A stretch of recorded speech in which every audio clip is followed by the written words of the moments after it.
Hi everybody, Sharyl Attkisson here. I hope you enjoy this special From the Archives edition of Full Measure After Hours.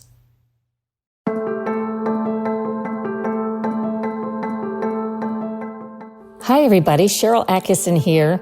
Welcome to another edition of Full Measure After Hours. Today, a look into a crisis in pet care, America's great veterinarian shortage.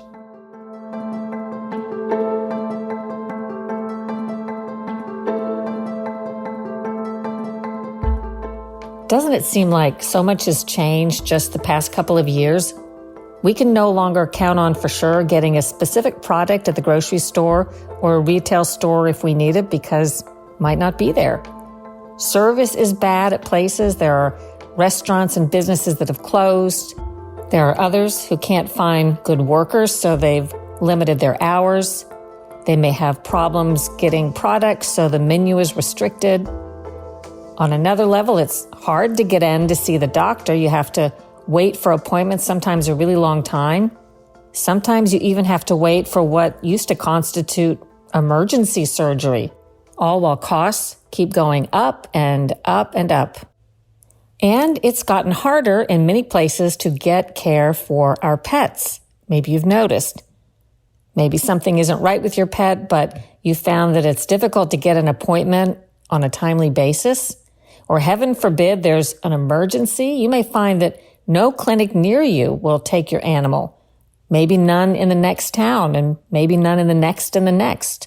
Or if they do take you, you might end up waiting for this emergency 2 hours, 4, 6, 8, or more, and then need further care from a specialist who's booking months down the road, if at all. This week on Full Measure, Sunday, March 12th, I'm going to take a look at America's great veterinarian shortage. Well, it's not just that we don't have enough veterinarians, but we don't have enough technicians either to support the work. And really, the vets can only do so much on their own, which is why on a recent pet visit to the pet ER, I noticed I was the only one there waiting. But as I waited and waited for about 8 hours, I heard them turn everyone who called in advance away. Today on this podcast, you're going to hear from a veterinarian in Clarendon, Virginia named Glore.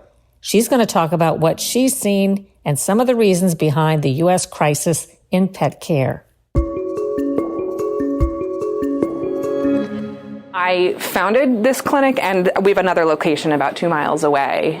Me and Dr. Natasha Ungerer, we started Clarendon Animal Care, and we are the medical directors. Can you give me just a one-paragraph overview of the business, how many doctors work and how many clients you have, animals? We have 14 doctors. We have just over 50 employees. Clients and patients. Ooh. Like mostly dogs? Is it mostly dogs? It's probably about 60% dogs, 40% cats. And do you think hundreds of animals? Hundreds of animals. Yeah. Oh, we see thousands of animals over time. I think our client base is in the several thousand. I mean, we'd have to support 14 doctors being able to stay busy. We, across both clinics, we generally speaking have 5 doctors in appointments and 2 doctors in procedures. And we're generally booked, and they see appointments over the course of the day for, I think, 8.5 hours, generally 30-minute appointments. So each doctor is seeing, I guess, between 15 and 18 patients a day. There's a lot we can talk about in your industry, but if I focus specifically on the patient side, having trouble finding treatment, particularly emergency treatment, what happened during COVID that might be impacting that? What happened during COVID? So in addition to there being more pets being seen, people were at home with their pets and they were paying more attention to their pets. I would say there was a period there where people had more disposable income as well. And generally when there's more disposable income, that is more likely to be spent on the patient or the pets that people have at home. Pets were more likely to get into prescription medications because the clients are at home with their pets and maybe their meds are getting left out because they're not putting them away because they're not going to work, or they're actually probably getting out and getting more exercise and tearing more cruciate ligaments, things like that, just having to do with being involved with their pets a little bit more, either seeing things or more things happening. And then on the veterinary side of things, When COVID hit, a lot of clinics went to what we would call curbside care, where clients weren't allowed in the buildings. Some clinics would run on shifts. I know when it happened, we just had the one location and we split into 2 separate shifts. And so there was no overlap between the staff, which truly means that we could see less things, and running curbside appointments takes longer. We were putting off more wellness stuff just to try and sort of maintain what we had, which then sort of pushed some wellness stuff down the road a little bit. And then a lot of people just got kind of either scared of going into work or didn't feel comfortable or just flat out burnt out. And a lot of people left the industry. Were you aware previously, just industry-wide, of what was going on? Were you aware that people were having more trouble getting appointments, and particularly emergency appointments for their pets? Over the last 2 years? Oh, for sure, yeah. So when we have an emergency come in, oftentimes we're calling there. So in this area, we're lucky. We've got a lot of 24-hour emergency referral hospitals, and I would say it's not uncommon for us to call 3 to 4 of them to find out where we can get a patient transferred. Is that new compared to 5 years ago? Absolutely. And do you remember, if you can take me to when you first started to realize this was an issue? Like, were you here one night or day, or you had staff telling you they couldn't find a spot normally where they would? It happened pretty quickly. So it was in by May to June of 2020, it was very apparent that it was hard to get into places. And we ended up trying to stabilize more things that maybe were a little bit on the periphery of what our comfort zone was, or phoning friends a lot more often. I used to work at one of the local emergency referral hospitals. I have a lot of their staff on my cell phone. And so texting to be like, please, please, please, I've got a patient intubated on the table. It needs a ventilator. How do we make this work? And so trying to pull some strings that way. And I know you're not in primarily emergency care, but what do you think is happening from what you know in that industry that would make it where someone needs to go maybe off hours to a 24-hour clinic and they're told don't come here? Yeah, it's honestly for them, it's probably retaining support staff. It's having credentialed technicians. So in the state of Virginia, there are different licensing requirements as far as what an individual can or cannot do as a technician. And in Virginia, you need to be a credentialed technician in order to place IV catheters, to be able to intubate, things like that. And if you don't have enough of those individuals, then suddenly it makes it harder to get things done in general. I have a lot of friends in the emergency side of things right now, and there are days where the doctors themselves are not terribly busy, but they just don't have a team to be able to see or do more than what they're doing. And have you read it? We've read some articles that said this is an issue. Obviously we're in Virginia, but this is happening other places too. Absolutely, yeah. And I would say it's probably maybe a little bit different depending on where you are in the country and what the surrounding socioeconomic status is. In other parts of the country, the sort of rate limiting step might actually be the ability to recruit and retain veterinarians. People want to live places that are desirable places to live, and for whatever reason, some areas may or may not be sort of where they want to be. And then there are certain parts of the country where you can find a pocket where you've got veterinary clinics, but there's not an emergency clinic in general for 2 to 4 hours drive away from there. And so if you've got these pockets where there are very few clinics in general, and they're servicing a much wider space, they're slammed pretty hard. This may have always happened. I have no way to know because I didn't ask the question until I noticed this. But we did hear, there were some really sad stories of people who tried to get a pet in for emergency care somewhere and lost their pet. Yeah. They couldn't get it seen. Yeah, I mean, in some of those cases, the question is it because, if it would have been seen right then versus an hour later, would that have made a difference? And, maybe, maybe not. There's also the question of was something happening for a period of time before this? Did we wait too long to seek veterinary care? And it's, as humans, as individuals, we have limited capacity of what we can handle and what we can manage. And if you're in a situation where if you would have just seen me, this would have been okay.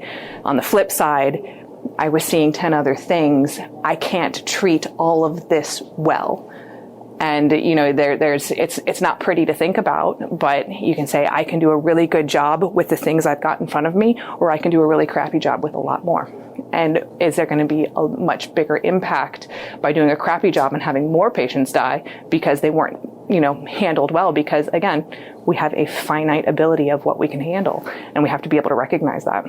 Is there advice you would give? It sounds like one takeaway I'm getting so far is if you think your pet has a problem, don't wait till it gets to be an emergency. Don't wait. And I would also say make sure that you have a relationship with a general practice ahead of time. So don't wait to adopt a pet and then seek veterinary care because there's a problem, because most general practitioners, like I told you, we save same day stuff, but it's for our patients. If we have an existing relationship, we are much more willing and have a much easier time getting these patients in because we already have records. We already know they're up to date. We've already examined them. We already know what their baseline is.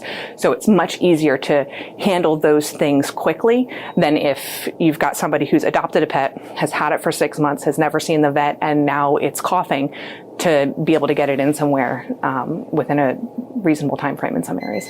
And what are your thoughts people should expect, do you think, for the near-term future in this industry? I think it's probably getting better.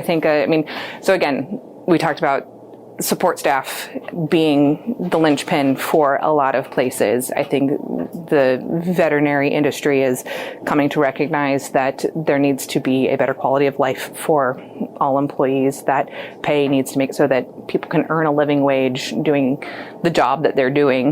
They shouldn't need to be required to live at home in order to be here and be my assistant. And so there's been a steady trend in the industry as a whole to try and sort of raise the bar on how we operate clinics and how we treat our people. And I think as that continues to raise, we will see better retention and better ability to sort of get things in. Now that comes with a cost. It can't raise wages for everybody and not also need to affect how we get that income to be able to do that. And that's sort of the other side of that, is having a client base that is able to afford and be able to move forward with treatment as well. And that's hard for everybody. I can't encourage the use of pet insurance, at least in this area, enough. I mean, if something needs to have emergency surgery on the weekend, probably looking at $7,000 to $10,000.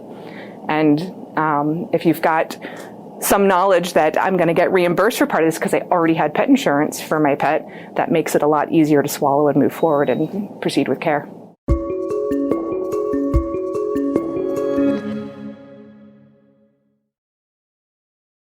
Animal care is expensive with or without insurance. And while I don't doubt that it's worth it and necessary in so many instances, I do know from my reporting that there are escalated costs of tests. An independent concierge human doctor explained to me, for a story I did on Full Measure, how she gets blood work done with the same lab that we get charged up to $800 or $1,000 for $15 or $25. MRIs, the cost of those can vary greatly. Another report I did for Full Measure, $1,500 at one place, $150 at another for the exact same thing. The cost of medicine varies greatly. Maybe the veterinarian tucks in some pills. In my instance, I usually go home without being asked with maybe 2, 3, 4, 5 pills that the dog never takes or can take, or liquids. And you can find the same thing at Walmart or another pharmacy for 1/10 of the cost. So when I see those high prices at the vet, sometimes I do wonder. Now, on the other side, vets say part of the reason for the shortage is that customers are hard to deal with. Pet owners are complaining about the prices and the long waits. They're hassling the front desk personnel and the technicians sometimes and making it where people don't want to do the job, especially for what is sometimes low pay. Not talking about the vet, but the assistants. I guess you could call it a vicious cycle in a way. The things may appear to cost too much. People are stressed because they're having to wait so long. They complain to the vets about it, stresses out the vets and the technicians. Few of them want to be in the business. And it becomes just one more thing that's off balance in society today when it comes to supply versus demand. The best advice, I guess, at this point is to get your animal established with a vet so that when and if you need to see one quickly, maybe you have a greater chance of getting help on a timely basis. I've been in a new place where I've had to start from scratch with an adopted special needs dog, and boy, I can tell you, that is an uphill battle. Watch my program for the full report on Sunday, March 12th. That's Full Measure. If you're listening to this afterwards or you miss it when it's on TV, no problem. You can go to fullmeasure.news and watch a replay anytime. We post the replays around noon on Sunday, noon Eastern time, after these stories air on TV. We have other stories Sunday that are interesting, such as, did you know that social media is about 20 years old? I think the first big social media company was MySpace that fairly quickly got eclipsed by Facebook. But over 20 years, what changes we've seen from a fairly freewheeling experimental thing that social media was to now a very controlled and often controversial platform that we use, most of us, every day in some way. We're going to be looking at the toll that this can take upon the young who tend to turn to social media most of all.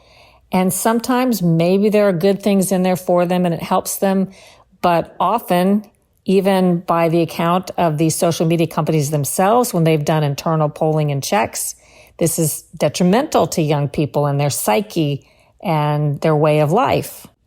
I remember I saw in the last year or two a poll done of teachers, and I believe it said that nearly 100% of teachers thought that social media overall was a net negative for their students, as well as the internet in general, because of what the students were accessing. And yet it's been integrated into our daily life, including our education, our work life, and pretty much everything else. The story on Sunday's Full Measure takes a look at the temptation to regulate it and how one would do that, or what the proposals are that are out there.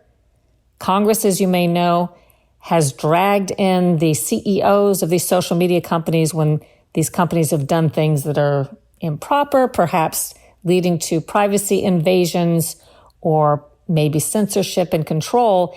And yet with all the hearings, pretty much nothing has come of it. And maybe you think nothing should come of it. Maybe you think that's not the government's business. But absent national regulations, states are moving individually in some cases to try to restrict what they see as the harm on young people who are using social media. So that's our story Sunday, another story. Scott Thuman is going to have a story that looks at U.S. military training given to entities around the world that helps foreign countries, such as in Ukraine. We don't have troops supposedly there fighting firsthand on behalf of Ukraine, but the U.S. military might is felt in other ways all the same. We'll explain that. And then on the slightly lighter side, you will see a member of Congress who designed a special fashion statement. He's Congressman Thomas Massey, a Republican of Kentucky. He wears something to work every day now that gets a lot of attention. You'll find out why on Full Measure. I hope you enjoyed today's podcast, and that if so, you will leave a great review, subscribe to the podcast, and share it with your friends. Check out my other podcast, the Sharyl Attkisson podcast, and to find out how to watch Full Measure and a station near you, just go to SharylAttkisson.com, click the Full Measure tab, and you will see a current list of stations and times. Full Measure is broadcast to 43 million U.S. households on ABC, NBC, CBS, Fox, and Telemundo stations, as well as CW across the country. But if you don't have a station near you, don't worry. There are other ways to watch listed at SharylAttkisson.com on the Full Measure page, including our free app Stirr, STIRR, which has a lot of other free, cool programming on it, and live or on replays at fullmeasure.news, our website. And now you can support independent journalism causes. It's never been more important by visiting SharylAttkisson.com and clicking the Store tab with some thought-provoking and fun products. They are designed exclusively for independent and free thinkers, with proceeds benefiting independent reporting causes like the ION Awards, where I'm giving cash to encourage both students and professionals to report in these independent ways that let you make up your own mind. that bring to light underreported issues in a way that's not censored, something we just are so desperately in need of today. And it's too often not rewarded in my profession, so I'm trying to have an impact on that. Do your own research, make up your own mind, think for yourself.